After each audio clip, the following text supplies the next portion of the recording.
Baik, selamat berbahagia semuanya. Perkenalkan nama aku Arif Andi Wirawan.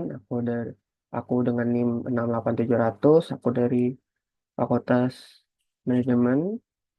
Jadi di video kali ini aku akan menjelaskan analisis fundamental dan teknikal di sahamnya ICBP atau Indofood. Seperti yang kita tahu.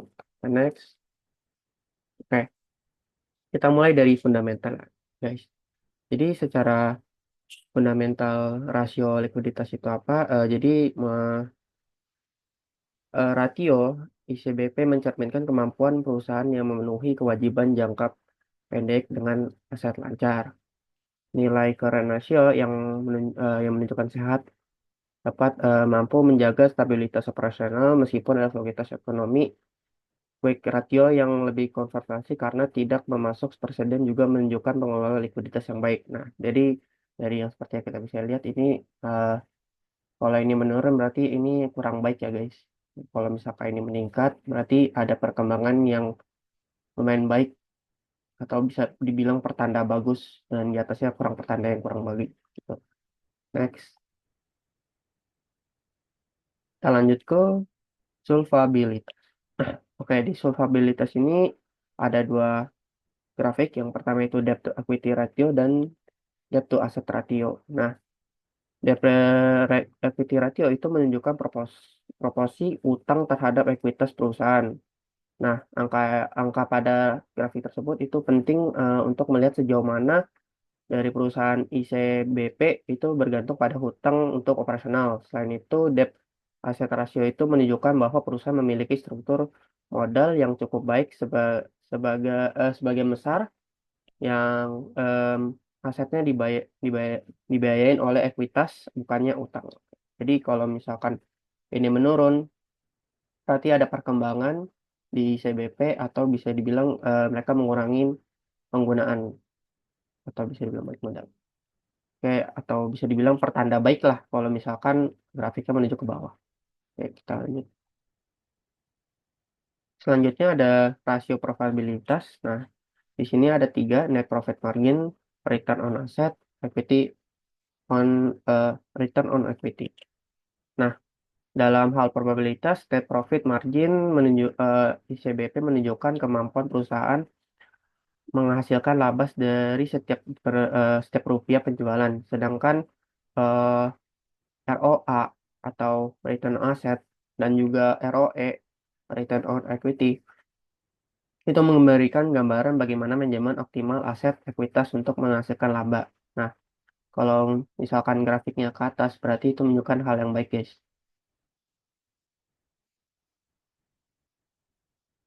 Oke, selanjutnya rasio nilai pasar.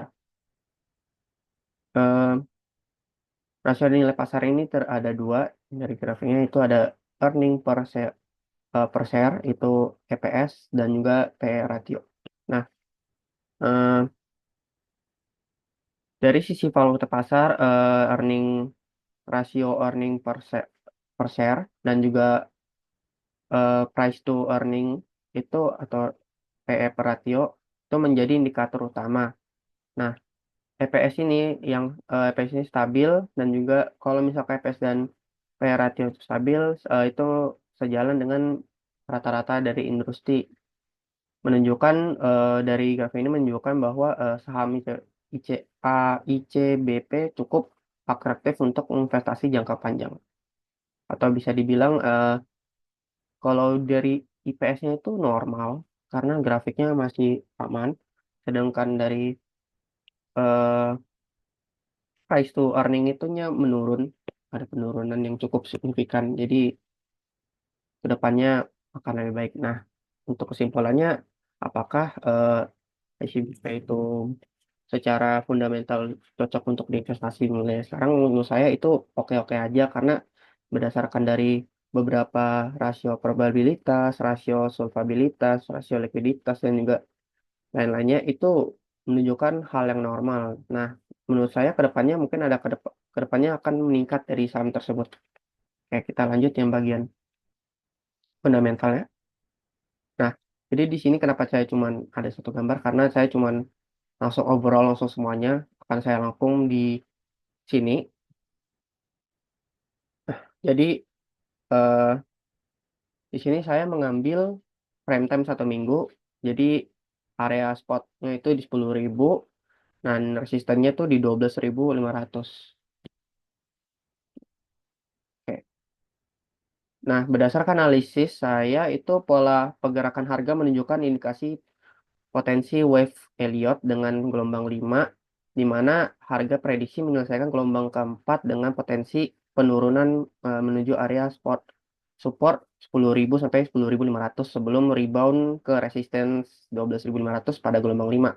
Nah, pada indikator Bollinger Bands menunjukkan nilai di sekitar 0,3 0,30 yang mengindikasikan harga masih berada di area garis bawah Bollinger Bands.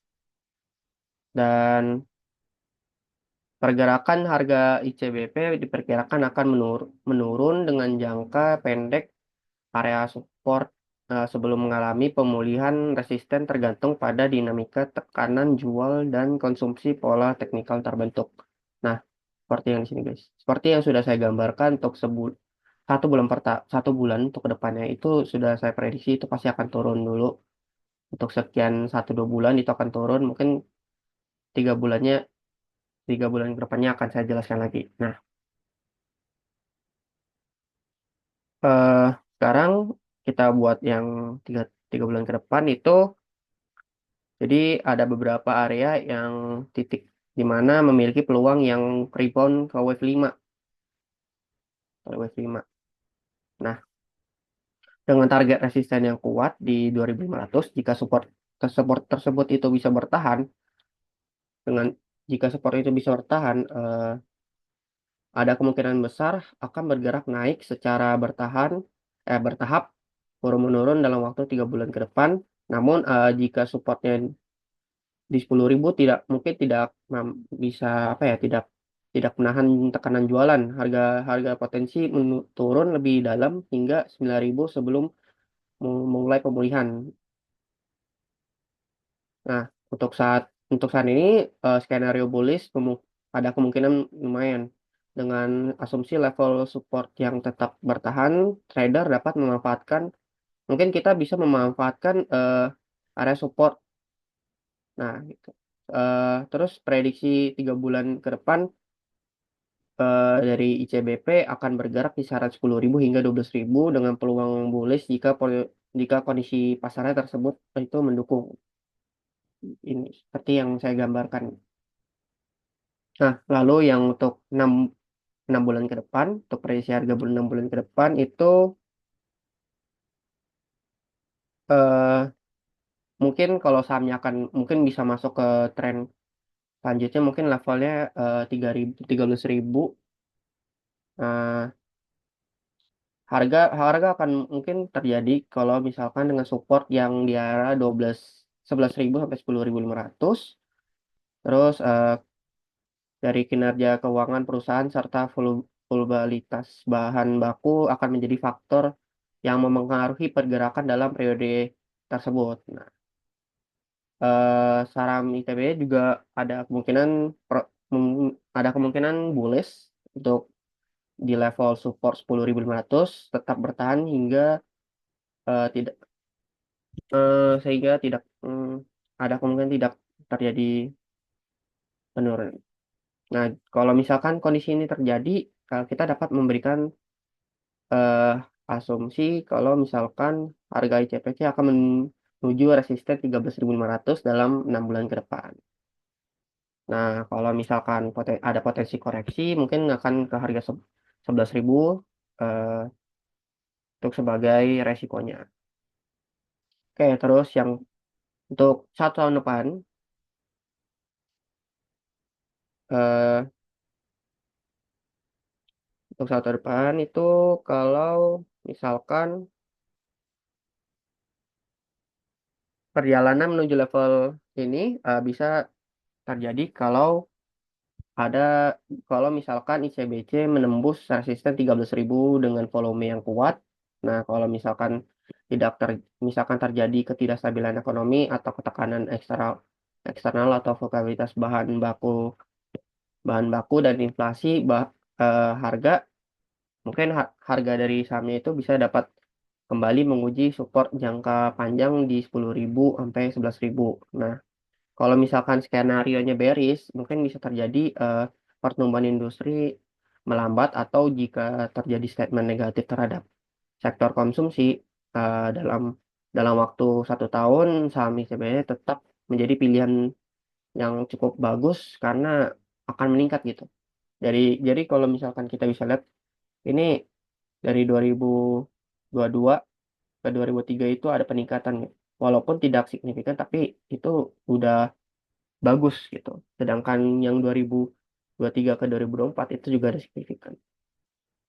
Nah, untuk menuju 2000, ke awal tahun 2025 itu mengalami penurunan, tapi menurut saya di depan ya di 2025 pertengahan atau di akhir itu akan meningkat sekitar segini, antara 13.000 atau ke atas. Oke, sekian itu aja dari saya. Mohon maaf jika ada kesalah kata ataupun penjelasan saya yang kurang jelas karena saya juga masih belajar mengenai mengenai analisis ini. Saya juga masih proses dan maklumin juga. Mungkin itu aja dari saya. Terima kasih. Sampai jumpa, guys.